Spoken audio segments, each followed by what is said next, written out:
এরা এরা কিন্তু দৌড়ে ফেলাই দেবো, কারণ এরা অন্য বাচ্চা, দেশ বিষয়ে এরা এক্সপার্ট না, কিন্তু অস্তিত্ব আর রাখতে পারবো না। আবার যদি একটা প্রয়োজন হয় যে সমন্বয় ঘটাও বাংলাদেশ বাঁচা, তাহলে মানুষ আবার আন্দোলন করবো। মানে দেশের সর্বোচ্চ ক্ষতি হয়েছে কিন্তু আন্দোলনের পরে। কোটা আন্দোলনের সময় সমন্বয়কদের গুরুত্বপূর্ণ ভূমিকায় থাকায় সাধারণ জনগণ তাদেরকে সম্মানের জায়গায় রেখেছিল, কিন্তু অন্তর্বর্তীকালীন সরকার দায়িত্ব নেওয়ার পর সমন্বয়কদের আসল রূপ প্রকাশ পাওয়া গিয়েছে। তাদের আসল রূপে দেখা যায় তাদের পরবর্তী চিন্তা দেশের রাজনৈতিক অঙ্গনে নিজেদের অবস্থান পাকাপোক্ত করা। ক্ষমতার নেশায় ধরছে, ক্ষমতার ফেরায় ধরছে। বর্তমানে যারা সমন্বয়ক আছে বা উপদেষ্টা আছে, এগরে যদি রিমান্ডে দেন দেখবেন বাইরে যাবো কে আগুন লাগে।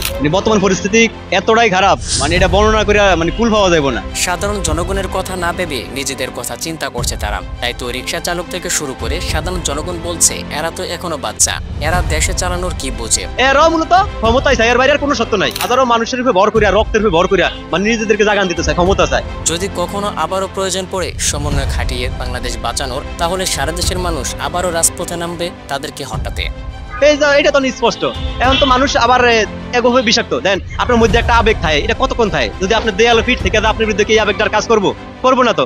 এখন দেখা গেছে যে দিন দিন আমাদের দেশ গোরস্থানে যায়, অর্থনীতি এরা কূটনৈতিক সম্পর্ক কি এরা বোঝে না, ঠিক আছে? বহির্বিশ্ব কি এরা বোঝে না, কিভাবে দেশ চালাইতে হয় একটা মেন্টিং, এটা এরা বোঝে না, ঠিক আছে? কারণ এরা অন্য বাচ্চা, দেশ বিষয়ে এরা এক্সপার্ট না।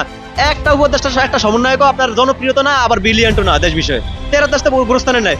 আমরা সাধারণ মানুষ বর্তমানে দেখি কি জানেন, এরা একটা ভুল ট্রেনে উঠছে।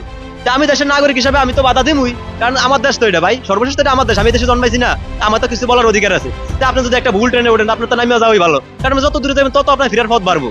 তা আমরা মনে করি এটা সমন্বয় দেশে যারা আছে এটা হেগো জায়গা না, এটা যারা রাজনীতি করে রাজনীতি বোঝে এটা হেগো জায়গা থেরা ফিরে আসুক আর সমন্বয়করা বিদায় যাক।